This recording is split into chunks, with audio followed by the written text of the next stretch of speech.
Woo! All right, guys, welcome back. We are here with the Team Heroes Hype Amateur League. Miss Anna Prosser Robinson. Can I just call you Anna? I just want to call you Anna because I think I'm going to screw it up one time, and then you're going to hate me. Any one of those names, any one of them, any combination of them, all of them work. Okay. That will be. So, Miss Anna, we are into one of our lower bracket games, into round 2 of the lowers. So these guys, they didn't win the first round, but they did win their second. And now they're here fighting for their tournament life, more or less. Max Velocity. And you had to explain this one to me. The Rehgar Targaryens. Mm-hmm. Yeah. Would you like to explain I'm going to have a tough time because Rhaegal is one of Daenerys' dragons, if I'm not mistaken. But I have a bearded dragon at home called Rhaegal. And so Rhaegal Targaryen rolls off my tongue very well. And I already have trouble with Rhaegar and Rhaegal. Yep. So forgive me in advance. I will indeed, miss. So we couldn't get Storm Tool working, which is why we had a little bit of a delay, but they're just going to chat ban it. So without further ado, the draft coming forward of this best of one. Let's see what these teams are bringing to the table, because the first one confused me a little bit. We got a Vikings ban on Dragonshire. Was that real and not just joking? As far as I can tell. Okay, well, no Lost Vikings on Dragonshire. Interesting pick. So, I mean, there is a little bit of cheese you can do. We saw the Lost Vikings already once tonight, and they were able to soak their lanes decently well. There was a few deaths, a few bumps in the road, but they were able to come out strong. On this map, what you can do is actually have your team fight somewhere, and all 3 Vikings can take all 3 objectives at the same time. Mm-hmm. So I guess Max Velocity said, we don't want to deal with that. Yeah, it's a fair point. We saw how well those Vikings can soak lanes in an earlier game, and absolutely, if they can be uncontested in the top and bottom lane at the same time with no cost to your team fight strength, that's definitely something that you want to be careful of. So, well done. Well done with the Lost Vikings ban. Now, on the flip side, we got a Stitches ban there from Max Velocity, so we're not going to be seeing the hook. This might be our first game we're not seeing the hook. How many games have we done? 1, 2, 3. I think we did one other one where we had a Stitches ban. All right, so 2 for 2, or 2 for 4 today. But the Stitches, no hooks on the table. He will be banned out. And the first pick, Vala, a very strong range DPS. Yeah, and we've seen that in almost every game, like you said. You said almost 100% of the time picked in pro matches, so not a surprise there. It's very uncommon to have a game without a Vala. You have to really be doing some kind of some kind of in-house strategy, something up your sleeve to not have a Vala on the table from either team. And she's never banned. I mean, she's not ban-worthy. She just does damage, but you can kill her, especially with hooks. Well, no, the hooks are banned. So, when they saw that, they immediately picked up the Vala. It's a very strong pick overall. And the return is the Tychus Tassadar. Both again. So Tassadar on this map is phenomenal. You can put him mid with the range increase on Psionic Storm from the level 1 talent, and you can just poke away all day. And because you have to channel to become a Dragon Knight, right?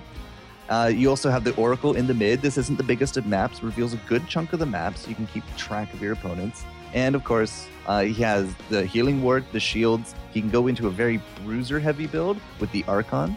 And overall, he's a solid addition to most teams. It's not a surprise to see him as a first pick.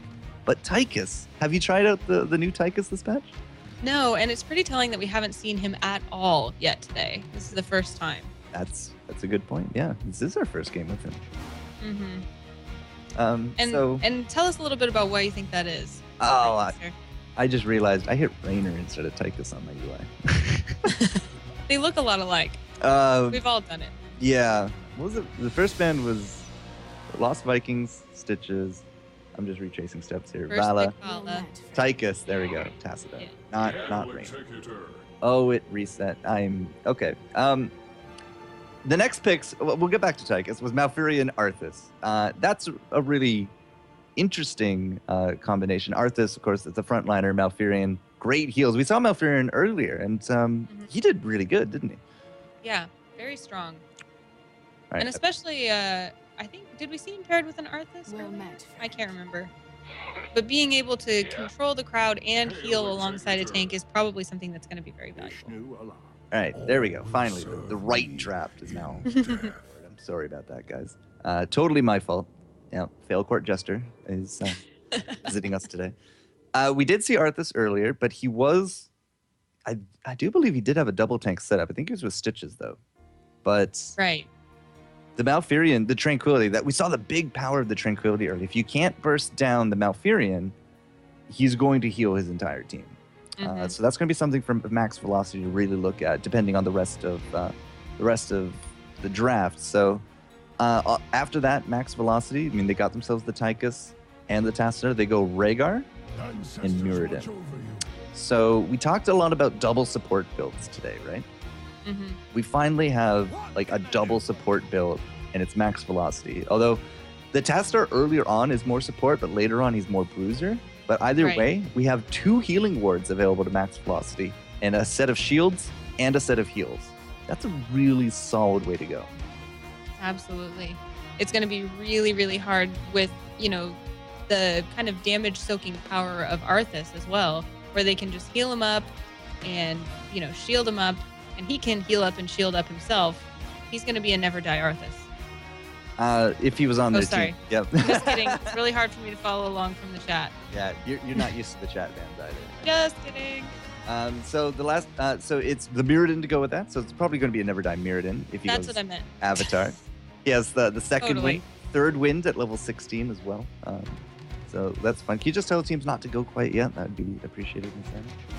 The last picks here: Sergeant Hammer Zagara from the Targaryens.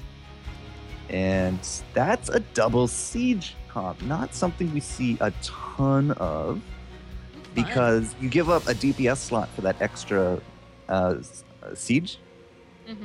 But because both of these are kind of like fighting siege masters, it actually almost works out. They got heavy push, heavy range with Vala, Sergeant Hammer, Zagara, but what I don't see is heavy burst. And that could be a problem up against Max Velocity with double healers. Their last pick, by the way, is Nazebo. So they do get the last of the specialists, the fighting specialists, because we don't ever really see Gazlo anymore, or Murky. In fact, we've never seen Murky. So those are your drafts then. 3 specialists, 2 assassins, 2 warriors, 3 support overall. I'm looking forward to seeing this Zagara Hammer build. I'm a huge fan of Zagara, and I think she can do some really interesting things. And not that I necessarily, like you said, giving up that damage may not be the best idea, but I'm really interested to see how they utilize that, whether they'll just kind of park those 2 in a lane and let the 3-man gank squad go around and try to do some damage, or whether they'll use them half in team fights and half in lanes. Really interested to see how that plays out. Do you think that they are going to be able to gain the advantage with that, or do you think one team looks stronger than the other at all? If there's any map that you can go and possibly get away with a double siege, it's either Dragonshire or Haunted Mines. Because the team fights are, while they're still important, they're not as game changing as they could be. Like the Siege Golem in Haunted Mines, the Dragon in Dragonshire, definitely a bit more important. So you can get away with this. This is the strongest map for Sergeant Hammer, which is a very popular opinion amongst a lot of the high competitive right now, because you can just literally siege up and you have a lot of places that you can do it safely. If you have a team comp built around you, the range will pay off as well. You can't become a dragon. You can't capture that shrine when you're being shelled from afar, like a mortar. So it's an interesting way to go. But again, there's no burst here. Like, there's nothing here to burst down people. It's all steady damage. And my concern against Max Velocity is they have the double healing ward, shields, a lot of chain heals. They're ancestral as well. There's a lot of ways to deal with steady damage. So if they don't get an early advantage, I think this might actually not go the way of the Rehgars. But, you know, we will find out. I like the comps, but I'm giving the slight edge to Max. Sounds good to me. I'm excited to see how it plays out. Shall we go into the game? Yep, it will still be best of 1 for this round. And just taking a quick look. Winner brackets round 4 is up to best of 3, but they've started off stream. Vivid Eclipse and Rising Taquitos. And for the lower brackets, we got actually still quite a few rounds to go for best of 1. In fact, all of the lower bracket is best of 1. So we might just be doing all the way best of 1 to the finals, best of 3. And that should all be wrapping up in the next few hours or so, depending on, of course, how quickly some of these games go. But so far, we hit about an average of, 15 minutes a game or so? 20 minutes a game? Seems about 20. I think we've been seeing longer games overall in Heroes. I haven't seen as many of the 15-minute games. in general. Well, we haven't seen an 8-minute game. That's so true. that's good. That is definitely Yeah. good. There we go. Teams have finally hit the button, and we're going to be jumping on into it. But Dragon Shard, just as a recap, Miss Santa, can you tell us a little bit about what we're going to see here? Absolutely. If you're just joining us, just a reminder, we've got 2 shrines, one at the top and the bottom, the sun and the moon. If your team controls both shrines, you are able to grab the Dragon Knight who's in the middle of the map. You've got to channel him, and if you do so successfully, you put on the dragon suit, meaning that you have special abilities and you have a whole health bar that belongs to the Dragon Knight suit and not to you, so you can use it all up within the time limit of the Dragon Knight, do a lot of damage to your opponent's buildings especially, as well as punt them out of the way or breathe fire on them. And then you can jump out of that suit and have all the health you started with. Nice bonus. Nice bonus. Maybe Borat's a little too old school to kind of quote the youngins of today, but... yes, well... Nice. All right, nice. So max velocity on blue team. They got some really decent heals. They got Mirrodin, a great frontliner. The Tychus. All right, so we did talk about Tychus a little bit ago. Tychus did get changes this patch. His survivability has gone down in this terms of when he gets into his Odin at level 10, he does not get a free health bar anymore.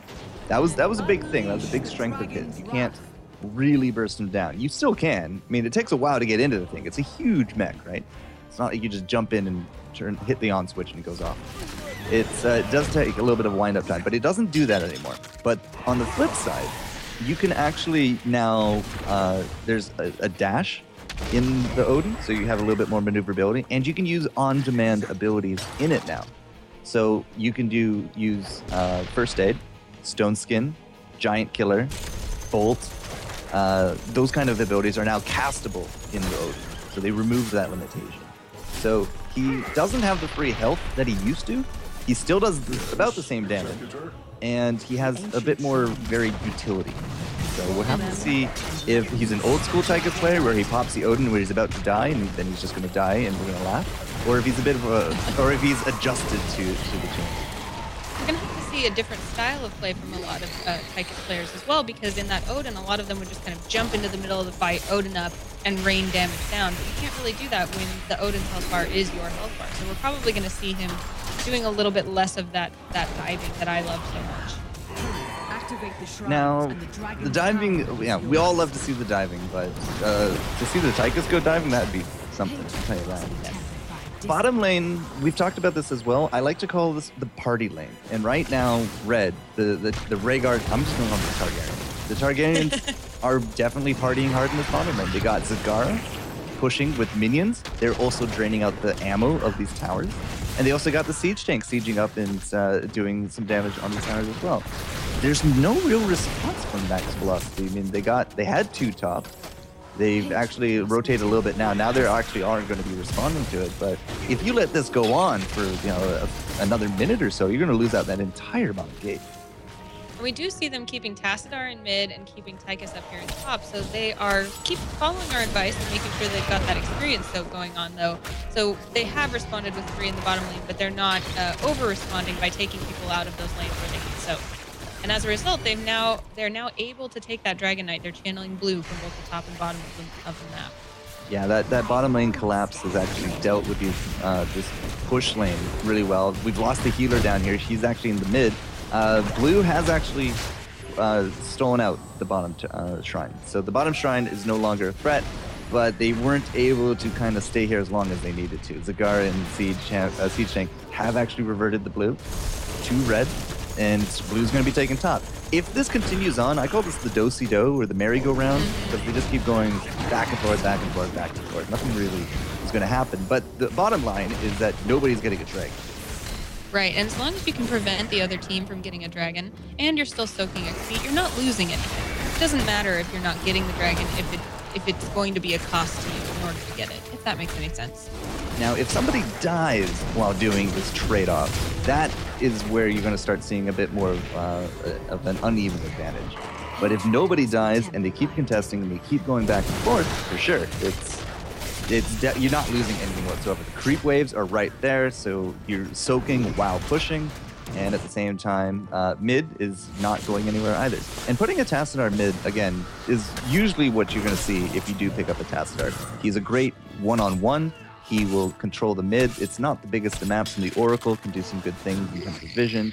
And he can poke very well. Let's see what he took. Level 1. He did take the Overload, so he has the Sidestorm range increase, which means if they do lose out, I'm blocking Chavez. He drops into the bottom lane. If he does, lose out both shrines, he can actually poke and stop the channel with that extra range. So it's a really good hit. We were talking a lot about that siege damage. We actually had Sergeant Hammer and Zagara both in the bottom lane for the red team with Rehgar Targaryens, right? Yes. Yep. And so both of them were trying to kind of be the line of defense there. And once we had 3 in the bottom, we saw Sergeant Hammer actually go down. So keeping an eye on how those dual siegers work together as team fighters as well. Putting the siegers together without a heal means that, well, any kind of damage they take, they don't really have a way to deal with it. I mean, right now we do got the first aid on top of the siege tank. That's very common at level 7. Zagara also went rapid incubation. So both of them have self-heals. So now you can see why we don't have a healer down here. They're actually able to take the kill on top of Tychus behind the lane, which is probably due to the poison from Byron, because he has Envenomed Spines or his Hydralisk that he summoned. The Hydralisk will chase you to the ends of the earth or until the summon timer expires. It's going to be one of the two. It's a very useful mechanic for dueling. But yeah, the Siege has actually done better than I would have given them credit for. Because if anybody comes down to collapse on them, I mean, they don't have really escapes or ways to deal with multiple people. Yeah, they've been very conservative, staying back so that their range is going to full use. You see K. Chavez, again, parking just so that his shots can hit that wall, but going no further, knowing that if he gets caught out, he is going to be smooshed, even though he's a big tank. So the Rehgar top did actually go down as well. 2 kills, 1 for the Targaryens. Jumping Duck is likely not to get a dragon by himself. And here comes the Milkman as well. This is fantastic commentary. So the Jumping Duck is getting ganked by the Milkman. And Shroud is doing his best to keep these guys at bay. Somebody just died off screen. Mirrodin bottom lane. Mirrodin cannot deal with the double range of the siege. Absolutely. Neither can the Tychus, really. Blue really needs to give up top and just crush bottom. Because, look, the gate is gone. Level 11 to 10. There goes to 9. Sorry, there goes the Tassadar from a gank from Vala, who used Stripe, or Rain of Vengeance. My bad. And they got the kill and they got the Dragon Knight. So the coordination on blue, they're putting too much emphasis in the wrong place. The wrong places being soaking in lane, being top. Right. Because they needed to crush this bottom lane. And the siege, the 2 siegers took a fort for free. Mirrodin can't do anything about it because he's melee and they got such big range. Tychus can't really do much without a healer this early on, so they lost out kills and the fort bottom lane was essentially for free. And now Dragon Knight, the Jumping Duck, has become Stomping Dragon and is now stomping towards that top. Your bearded lizard would be that. Yeah, so, I mean, Blue's now going to come in. They do got their level 10. Oh, there goes the football punch on top of Jones. And some actually really good positioning for this gank going in. I mean, they did all come in full force with Heroics on top of the Jumping Duck there. So the Dragon Knight is now dead in the water. And you see the big Odin. You can see he's just stomping away. A lot of big damage right there. So they were able to curb any more advantage that the Targaryens were going to get with that Dragon Knight. But unfortunately, they weren't able to solidify a kill. And popping out that Odin, it's the only one they actually used. So that's actually a good point in their book. They didn't spend all their heroics and get nothing for it. They only used the Odin, which apparently is not on the cooldown of my overlay, but it is down for another 57 seconds. Now it looks like they're going to go for their Bruiser camp, trying to keep that pressure on. And, right now, as you can see, the shrines are not active. Them all the time. Now the Dragon Knight has been taken, and like we said, there is a cooldown period where now you've got to use that time to your advantage. And that's something that I see a lot of teams struggle with, is saying, okay, there's nothing immediately threatening right now. What should we do? And the decisiveness is really, really important in this game, and making the decision to grab those Merc camps looks like it's going to put a lot of pressure on behalf of the Rehgar Targaryens.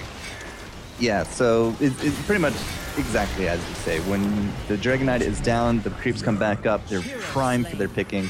Nazeebo, I think, died top. Yeah, I can see his mask on dead there. And Jones is going to be okay, believe it or not. But it's very common to go straight from a Dragon Knight into some of these creeps. You see now the Bruisers pushing down the top. We had the Bruisers, I believe, pushing bottom. Nope, actually they're still alive bottom. We had we had the Siege Camp though, taken out by blue, although they're probably not going to get much for it. But the decision making right now for the Targaryens is really good. They're up 2 levels. They do got a talent tier advantage. And you can see, they have these extra talents awarded. And I see in chat a lot of the times people are saying there's no last hitting, there's no items, there's no goals. So what do you get? Think of talents like items. You're allowed 7 items in this game. Obviously, whoever has more items is going to be more powerful. That's an interesting way to kind of put it back and forth. Yeah, you can I like to think of it as upgrades from the StarCraft background too. Yeah. If you have more upgrades, you're going to be stronger. You're +3 versus 0. Yeah. Right. Obviously, 3 more damage at every auto attack. Yeah, I'll take it. We've got this Odin raining down damage here in the top lane. And as you can see, staying a little bit far back because, again, he doesn't want to lose that health just because he's in a big suit. Right, because his health does not reset anymore after he gets out of that suit. Absolutely. Yeah, he's not Iron Man. He's just more... I don't really actually have to follow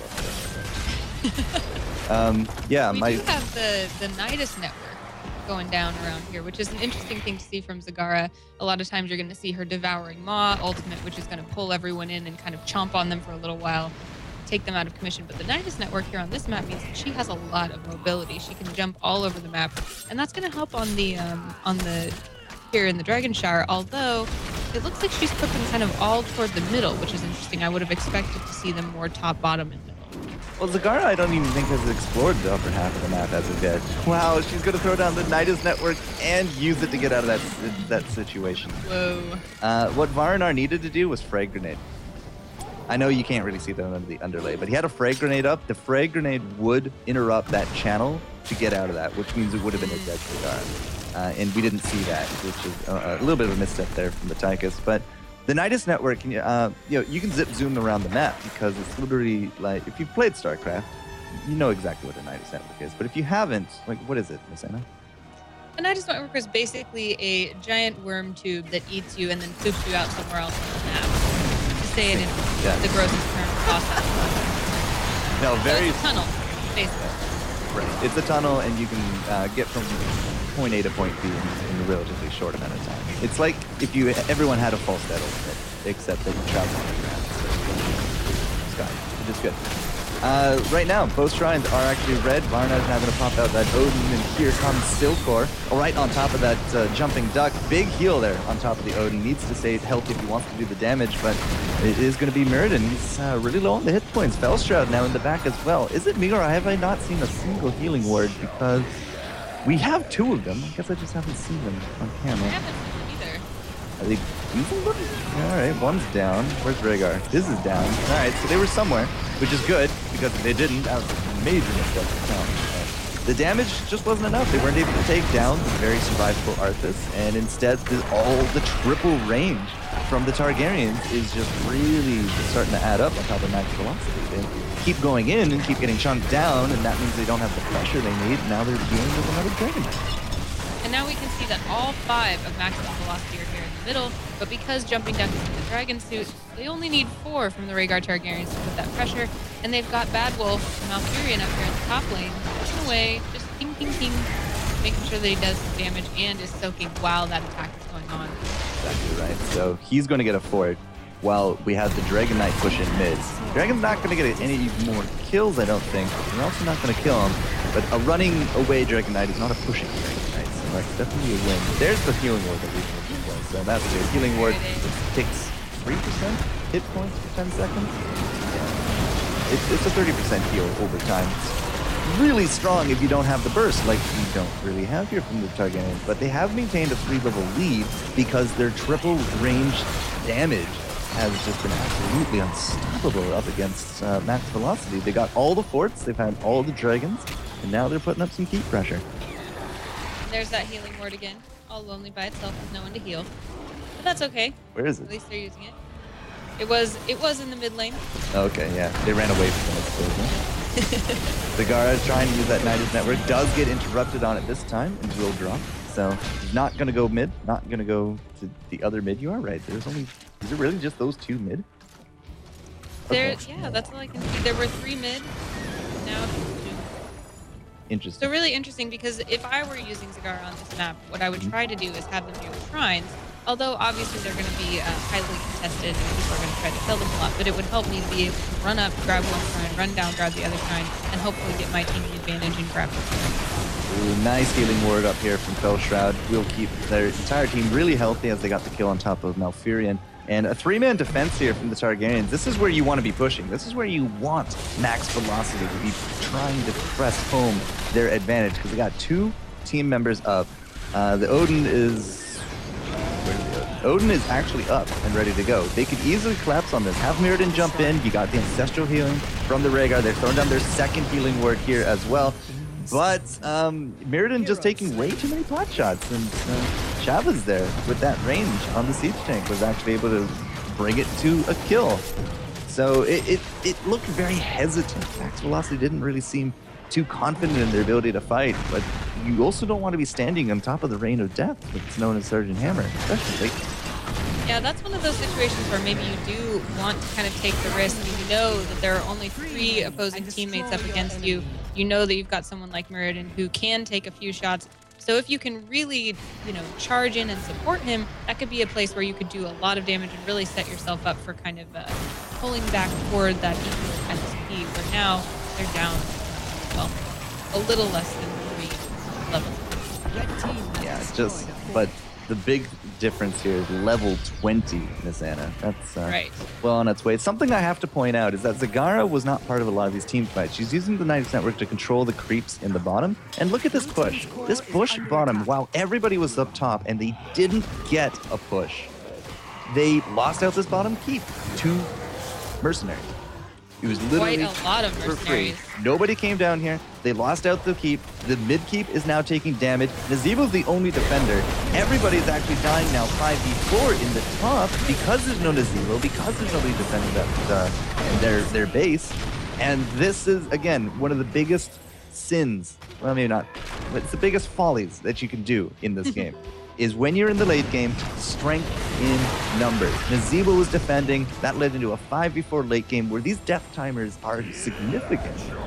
And Max Velocity got wrecked, 5v4. They lose out the Dragon, they lost out bottom to Mercenaries, now they're about to lose out probably the game, if I have to guess right now. It's the biggest thing to press home, guys, is strength in numbers late game. Don't ever split past 13, and you need to do something, just all 5 of you, go at it. Do it.